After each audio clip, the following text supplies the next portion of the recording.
भैया दुर्गा चरण भैया एमएलसी से लड़ताड़े। भैया दुर्गा चरण भैया एमएलसी से लड़ताड़े। शिक्षक भाई करी हस पोटे भाई।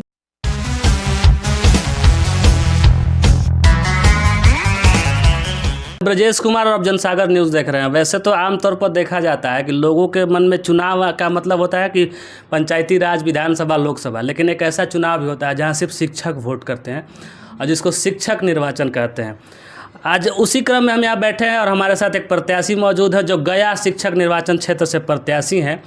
हालांकि निर्दलीय हैं, लेकिन हम उनसे जानेंगे कि आखिर वो चुनाव जीत जाते हैं तो यहाँ के जो शिक्षक भाई हैं उनके लिए क्या करेंगे। सर, सबसे पहले आपका बहुत बहुत स्वागत है। क्या नाम है साहब? जनसागर न्यूज़ के सभी दर्शकों को, शिक्षक साथियों को मैं नमस्कार करता हूँ। सर, नाम परिचय बता दें। मेरा नाम हुआ दुर्गा चरण मिश्रा और हम प्रत्याशी हैं गया शिक्षक निर्वाचन क्षेत्र का। शुरू में सुनने में आया था कि आप भाजपा समर्थित हैं, फिर उसके बाद अचानक से फिर निर्दलीय। ऐसा फैसला क्यों लेना पड़ा? ऐसा आपको गलत सुनने को मिला था। मैं शुरू से ही देखिए, हमारे जो है मैनिफेस्टो में शुरू से ही ये कैलेंडर देखिए। स्वामी विवेकानंद जी थे, अब्दुल कलाम जी थे, हम लोग को भीमराव अम्बेडकर जी थे, पंडित मदन मोहन मालवीय थे और एस राधा कृष्णन थे। ये मेरे आइडियल हैं, इनको लेकर के मैं चलता हूँ। और शिक्षकों का यदि कोई कल्याण किया है देश में तो यहाँ बिहार में पंडित जगन्नाथ मिश्रा, और देश में यदि कोई कल्याण किया है तो एस राधा कृष्णन जी एक शिक्षक राष्ट्रपति थे। तो सबका मैं मैनिफेस्टो रखा हूँ। ये गलत न्यूज़ है, ये भ्रामक खबर है। बिहार जो है वो पार्टी का बहुत बड़ा जनाधार वाला स्टेट है। कुछ लोग महागठबंधन को फॉलो करते हैं, कुछ लोग एनडीए को फॉलो करते हैं, और दोनों दलों ने अपने अपने प्रत्याशी को समर्थन दे दिया। इन लोगों से आखिर कैसे लड़ पा रहे हैं आप? देखिए, ये चुनाव जो है पार्टीगत चुनाव नहीं होता है। इसमें कमल साहब और समर्थन तो बात तो समझिए, ये बलपूर्वक कोई समर्थन दे दे तो हमको भाई शिक्षक के हम कैंडिडेट हैं, शिक्षक जो हमको समर्थन दे रहे हैं, और किसी को पार्टी समर्थन दे रहा है तो तय करना है शिक्षकों को ना कि पार्टी का प्रतिनिधि चाहिए कि शिक्षक का प्रतिनिधि चाहिए। ये शिक्षक तय कर रहे हैं कि हम लोग को पार्टी का प्रतिनिधि चाहिए, हमको निर्दलीय। कहाँ तय कर रहा है भाई?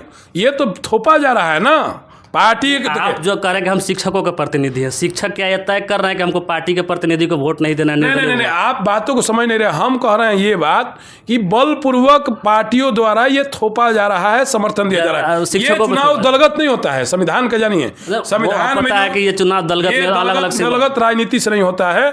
ये सिंबल नहीं होता है किसी का, सीरियल नंबर देना होता है, प्रथम वरीयता। इसमें वरीयता क्रम से वोट देना होता है, प्रेफरेंस वोटिंग होती है। और इसमें पार्टी के नाम पर वोट नहीं होता है, इसमें प्रत्याशी के नाम पर वोटिंग होता है। तो ये समर्थन तो कोई दे सकता है। अब आप पैसा देके करोड़ों रुपया पार्टी को समर्थन ले लीजिए, तो हम तो भाई पैसा वाले हैं नहीं।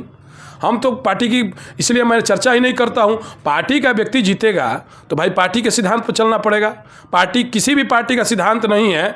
इन्हीं जदयू और भाजपा ने मिलकर के, दोनों एक ही सिक्के के दो पहलू हैं, इन दोनों ने मिलकर के इन लोगों को राज्यकर्मी नहीं होने दिया। नहीं तो आज इनके बच्चे का सेंट्रल स्कूल में एडमिशन होता, आज इनके नियोजित टीचर का एक्सपीरियंस काउंट होता, तो मैक्सिमम लोग कहीं ना कहीं अच्छे वैकेंसी में चले जाते। कोई नवोदय का प्रिंसिपल बन जाता, कोई नेतरहाट का प्रिंसिपल बन जाता, कोई सेंट्रल स्कूल का प्रिंसिपल बन जाता। लेकिन इनके साथ क्या हो रहा है? इनके साथ मानव अधिकार आयोग को इसमें लेना चाहिए संज्ञान कि पूरे देश में कोई 18 घंटा 8 घंटा काम करता है, 10 घंटा काम करता है, 2 लाख आप दे रहे हैं। 8 घंटा काम करता है तो 40,000 दीजिएगा, रिटायरमेंट के बाद पेंशन भी नहीं दीजिएगा। आप चुनाव जीत जाएंगे तो एक अकेले आप उनको राज्यकर्मी का दर्जा कैसे दिलाओगे? देखिए, राज्यकर्मी का दर्जा जो है, ये संघर्ष किए थे 2015 में शिक्षक लोग मिल करके, सुप्रीम कोर्ट तक मामला। आप समझ नहीं रहे हैं, आप इसके मतलब ज्ञाता नहीं, जानकारी नहीं। आप पत्रकार है तो जानकारी चीज को रखिए। आप सुनिए मेरी बात। ये 2015 में शिक्षक लोग अपने से आंदोलन किए, और आंदोलन किए तो आंदोलन का चरम सीमा इतना पहुंच गया बिहार में कि भाई सब चीज़ तो यही करते हैं। चाहे जनगणना का काम अभी ये लोग ठप कर दे तो बंद हो जाएगा बिहार। अभी ये लोग जो है कोरोना में मही मत किए तो कोरोना खत्म हो जाता बिहार। अभी को भी भगाने का काम तो शिक्षकों को ही दे दिया। चुनाव ड्यूटी यदि बंद कर दिए लोग तो चुनाव बंद हो जाएगा। तो नेताओं का जो भी है ना, एक नेता 4 पेंशन सुशील मोदी जी लेंगे, उनको राज्यसभा का ही पेंशन मिल रहा है, लोकसभा का भी पेंशन मिल रहा है, विधानसभा का मिल रहा है। और एक शिक्षक को 10,000 रुपये महीना नहीं चाहिए पेंशन। रिटायरमेंट के बाद कौन इनका सेवा करेगा? मूल मुद्दा ये है कि जब तक राज्यकर्मी नहीं मिलेगा, चूंकि अर्जुन का जो निशाना होना चाहिए वो चिड़िया की आंख होना चाहिए। मूल निशाना हम लोगों का है। मैं यदि चुनाव जीतता हूं, मैंने अभी भी काम किया है, कुछ ना कुछ काम किया है। चाहे व्हाट्सएप पर हाजिरी मुक्त बनाने के लिए भोजपुर जिला में धरना धरना का काम हो, या उन लोगों को जो शिक्षक एक्सीडेंट करके मर गए भोजपुर जिला में उनको दिलाने का काम अनुदान हो उनका, या आपके इस जिला में प्रतिनियुक्तियाँ रद्द कराना हो, या यहाँ पे हाउस रेंट का मामला हो, या आपको कैमूर में शिक्षकों को एक साइकिल से जा रहे थे, सिपाही ने पीटा तो हमने एसपी से बात किया। हर जगह हमने छोटा छोटा मुद्दा हल किया है, उठाया है। तो जो अभी उठा रहा है वही बाद में भी उठाएगा। अभी सर जो एक महागठबंधन के जो प्रत्याशी हैं वो तो ऑलरेडी पहले से शिक्षक एमएलसी रह चुके हैं, वहाँ से भी कहा जा रहा है कि इस बार बाहुबल है, पैसे वाले हैं, इन लोगों को आप कैसे फेस कर रहे हैं? बाहुबल और बल, सबसे बड़ा बल क्या है? जनता है। यदि प्रधानमंत्री जी बनारस में आते हैं तो किसका कब नमस्कार करते हैं? जनता को करते हैं। जनता मालिक है और शिक्षक यहाँ मालिक है, मतदाता है। तो सबसे बड़े बाहुबली जनता हुई, शिक्षक हुई ना। ये लोग बाहुबली कौन गति के हैं? अभी ये लोग शिक्षक सबका मूड जो है वो घूम गया है। सब लोग दुर्गा चरण के जय दुर्गा तय दुर्गा चल रहा है और नारा लग रहा है कि मैं खाऊंगा किसी का मुर्गा लेकिन वोट दूंगा दुर्गा। तो ये नारा चल रहा है। तो आप ये जाकर के अनजाने में पूछिए, जो शिक्षक अनजान होगा वो भी बताएगा कि नहीं भाई हम लोग का लड़ाई तो दुर्गा चरण लड़ेंगे। किसी से पूछने पर यही बताएगा कि खाएंगे किसी का मुर्गा लेकिन वोट देंगे दुर्गा। आप यही शिक्षकों में नारा है। आप पर्सनली चूंकि आप निर्दलीय प्रत्याशी हैं, पार्टी का कोई मैनिफेस्टो वगैरह तो मान लीजिए पार्टी का कोई विजन नहीं है, आप किन किन मुद्दों पर चुनाव लड़ रहे हैं? हमारा मूल मुद्दा है कि इन लोगों को यदि मैं चुनाव जीत करके आऊंगा तो अगले दिन ही मैं सदन में अमर अनशन पर बैठूंगा ताकि इनको राज्यकर्मी का मुद्दा मिले। और जब तक इनके मूल मुद्दा को राज्यकर्मी को सरकार हल नहीं करेगी, मैं अपना पानी भी नहीं पीऊंगा और उसी सदन में मैं रहूंगा, मर जाऊंगा, लेकिन इन लोगों को राज्यकर्मी का दर्जा जो है दिला करके रहूंगा। पॉलिसी पर क्या कहना चाहिए? ट्रांसफर पॉलिसी तो ऑटोमेटिक रखिए। एक राज्य की लड़कियां जो है बेगूसराय, सुन लीजिए, एक राज्यकर्मी का यदि मुद्दा हल हो जाए तो राज्यकर्मी जब आप हो जाइएगा तो राज्यकर्मी का खुद रेगुलेशन है कि सभी को अंतर जिला ट्रांसफर करना है, सभी को पूरा वेतन देना है, सभी को सीसीएल देना है, सभी को सेंट्रल स्कूल में एडमिशन कराना है, सभी को जो एक्सपीरियंस सरकारी कर्मी में काउंट होगा। तो जब एक राज्यकर्मी मिल जाएगा तो एमएससीपी मिल जाएगा, ग्रेड पे का प्रमोशन हो जाएगा। सबका समाधान एक ही है, राज्यकर्मी। तो राज्यकर्मी मूल मुद्दा है। हम लोग चटनी चटालों वालों में से नहीं है। पूरा भोजन, पूरा पैकेज। यदि मैं चुनाव जीत करके आऊँगा, शिक्षा अपने एमएलसी निवास को निजी आवास में नहीं उपयोग करूँगा, उसको शिक्षक विश्राम गृह बनाऊँगा। यदि मैंने चुनाव जीता तो सभी शिक्षकों का ग्रुप बीमा कराऊँगा ताकि इनकी भी एक्सीडेंट में मृत्यु होती है कोई तो इनके परिवार को 20 लाख मिले। आज एक कलेक्टोरेट का स्टाफ को 20 लाख रुपया मिलता है और यहाँ शिक्षक हमारे एक्सीडेंट करके मरते हैं तो 4 लाख मिलता है। बड़ा दुर्भाग्य की बात है। तो और मुद्दा है, सुन लीजिए, और हमारा जो है जितने भी शिक्षक हैं सभी जिलों में हम लोग शिक्षक सहायता केंद्र खोलेंगे। सभी अनुदानित कॉलेजों को अनुदान समय पर उपलब्ध कराएंगे, उनको अधिग्रहण कराएंगे। और अधिग्रहण सरकार नहीं करेगी तो उन लोगों को पर महीना, प्रत्येक महीना गेस्ट फैकल्टी की मदद देकर के वेतन दिलाएंगे। और जितने भी हमारे अतिथि शिक्षक हैं उनको नियमितकरण कराएंगे। आज अतिथि शिक्षकों के साथ भी सरकार अतिथि के मामले में तो सरकार कहती है कि हम तो बहाली अतिथि के लिए किए थे, तो कैसे उनको नाम? नियोजित शिक्षकों को भी कहती है कि हम तो शुरू में सेवा बहाली किए थे नियोजित शिक्षक के लिए, जिसको आप कैसे करा पाएंगे? अच्छा, पंडित जगन्नाथ मिश्रा जी की जब सरकार बनी थी उसके पहले भी शिक्षक को जितना बहाली हुई थी टेम्पोररी बहाल हुआ था। संस्कृत से लेकर उर्दू से लेकर सबका बहाली क्या हुआ था? टेम्पोररी हुआ था। लेकिन जब जगन्नाथ मिश्रा जी आए तो सारे कॉलेजों को अधिग्रहण किए कि नहीं किए? अधिग्रहण करके सरकारी कंस्टिट्यूएंट किए कि नहीं किए? सरकार की इतनी जनसंख्या बढ़ रही है बिहार में और सरकार संसाधन नहीं उपलब्ध करा रही है पढ़ाई के प्रति, पढ़ाई नहीं पढ़ा रही है। लोग जमीन अपना दान दे रहे हैं, बिल्डिंग बना रहे हैं, मान्यता आपको देने में दिक्कत है, आपको अनुदान देने में दिक्कत है, आपको लोगों को पढ़ाने में दिक्कत है। बताइए, एक स्कूल में जहाँ स्ट्रेंथ 100 होना चाहिए हो जाए 1000 बच्चा है भाई। खाली आज फॉर्म भरने का सेंटर बन गया है। जितने प्राइवेट कॉलेज है, जितने कंस्टिट्यूएंट कॉलेज है, फॉर्म भरने का सेंटर हो गया। कॉलेज का ही आ रहा हूँ सर। अब मान लीजिए सरकारी कॉलेज का तो ठीक है, जो चल रहा है। कंस्टिट्यूएंट कॉलेज में बहुत ऐसे लोग हैं जिनका नाम चल रहा है और गायब हैं, उनसे आप कैसे वोट कराएंगे? अरे भाई, फार्म भरने का सेंटर बन गया है जो कंस्टिट्यूएंट कॉलेज वही है। 2-4 क्लास खींच चला रहे, प्रोफेसर का नाम पर खाली नाम लिखा हुआ है। जब तक बिहार का 1400 करोड़ रुपया बाहर बेंगलोर में जाता है पढ़ाई के लिए, जाता ही है। और बिहार में इंस्टीट्यूशन को हम बढ़ावा देंगे, सभी लोगों को जागरूक करेंगे। जितने नियोजित टीचर हैं उन सबको कहेंगे कि आप भी कॉलेज खोलिए, हम मदद करेंगे। सब ग्रुप बना करके अन्य जगहों पर इन लोगों को नर्सिंग कॉलेज हो, पैरा मेडिकल हो, पढ़ाई की व्यवस्था, इन लोगों को कॉलेज खोलने की व्यवस्था, स्कूल खोलने की व्यवस्था हम लागू करेंगे ताकि 1400 करोड़ रुपया जो यहाँ से बाहर जा रहा है हमारा दूसरे राज्यों में, वो बिहार में 1400 करोड़ रुपया रहेगा। तो अनेकों लोगों को रोजगार मिलेगा, शिक्षकों को पढ़ाने का मौका मिलेगा और विद्यार्थियों को भी पढ़ने को माता पिता से मिलने की होगी। आज बेंगलोर में जो जाता है हमारा विद्यार्थी, सिगरेट पीने लगता है, दारू पीने लगता है, संस्कार खराब हो जाता है। तो ये कम से कम माता पिता के पास रहेगा तो हर स्टेट संस्कार का ठीक रहेगा ना, संस्कार बना रहेगा, माता पिता के साथ रहेगा तो हमारा बच्चा जो है दूसरे के यहाँ नहीं जाएगा, दूसरे स्टेट में। तो हम यहाँ पे आत्म जो है निर्भर बनाएंगे बिहार को, यहाँ पे सारा शिक्षा से लेके चिकित्सा से लेके और विकसित बिहार की हम लोग कल्पना करेंगे। जो अब्दुल कलाम जी और जगजीवन राम जी का जो सपना था कि हमारा बिहार और हमारा देश विकसित राज्य बने, उसकी कल्पना लेकर के हम चल रहे हैं और यही मेरा अभियान है और इसी को लेकर के चल रहे हैं।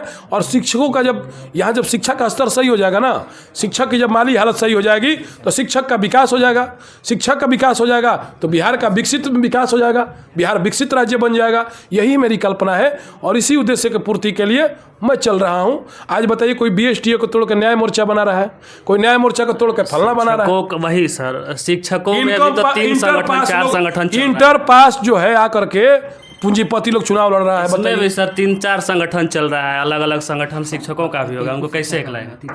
अरे भाई अतिथि शिक्षक हो या आपको जो है उनका भी अलग संगठन। नहीं, संगठन एक है लेकिन उद्देश्य सबका एक है। संगठन अलग अलग है लेकिन वो उद्देश्य अलग है। कोई एमएलसी प्रत्याशी जो है जहाँ तक मुझे जानकारी है सर, संगठन की वजह से ही एक जगह से एफआईआर नहीं हुआ था। सुप्रीम कोर्ट में जब मामला था 4 संगठन केस किए थे, 4 तरह से सुनवाई हो रहा था। आपको ये 4 जगह के बाद फिर जाकर के एक में ज्वाइंट हो गया था, आपको पता होना चाहिए। अगर सबका विजन एक है तो एक ही जगह से विजन देखिए, आप सबका नेता अलग अलग है, संगठन होना चाहिए। लोकतंत्र में देखिए, लोकतंत्र में सैकड़ों पार्टी हैं तो कौन रोकने जाएगा कि भाई 2 ही पार्टी होनी चाहिए?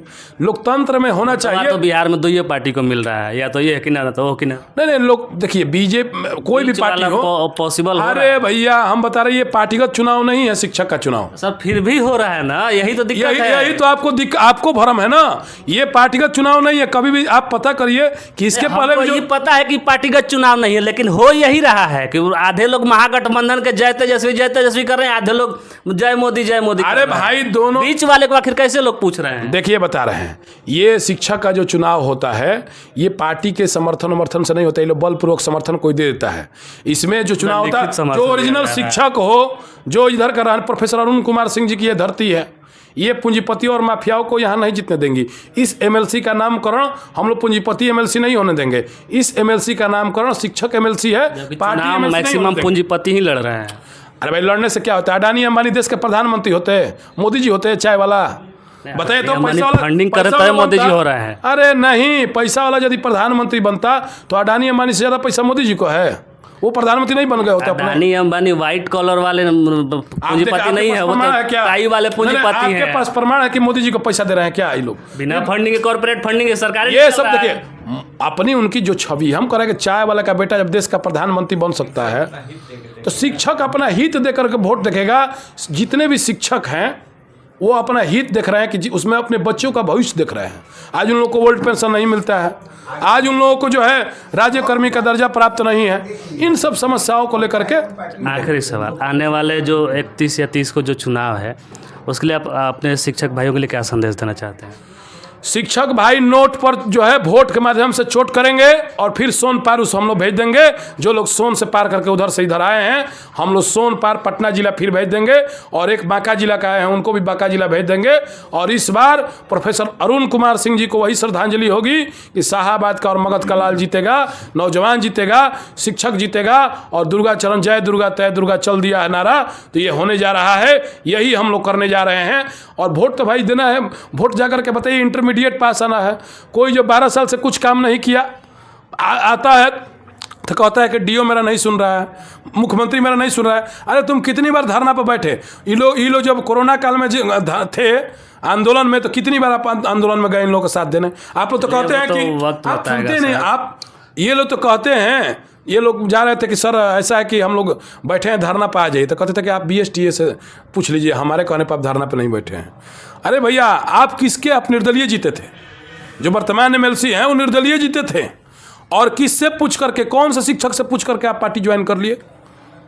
तो उसी तरीके से कौन सा आदमी आपसे जो है पूछ करके वोट देगा? जब हमसे आप नहीं पूछ रहे हैं तो हम क्यों आपसे पूछेंगे? तो ये लोग केवल जो है बरगलाने वाले हैं। शिक्षक शुरू से ही किसी पार्टी के लिए नहीं समर्पित रहता। शिक्षक अपने देश सेवा के लिए, राष्ट्र सेवा के लिए, इसीलिए इस एमएलसी का नामकरण शिक्षक एमएलसी रखा गया कि ये जाएगा तो सदन में सब जितने गुनहगार है लोग हैं ना, जितने वहाँ पूंजीपति और अरबपति गए हैं, सबको कंट्रोल करके रखेगा कि आप गलत कर रहे हैं, आप सही ये करिए। तो आने वाला वक्त बताएगा कि लोग शिक्षक बंधु जो किसको वोट दे रहे हैं, जय दुर्गा तय दुर्गा कर रहे हैं या नहीं कर रहे हैं, या पार्टी पे वोट दे रहे हैं, ये जब चुनाव हो जाएगा, काउंटिंग के दिन पता चल जाएगा। तब तक आप बने रहिए हमारे साथ। बहुत बहुत धन्यवाद।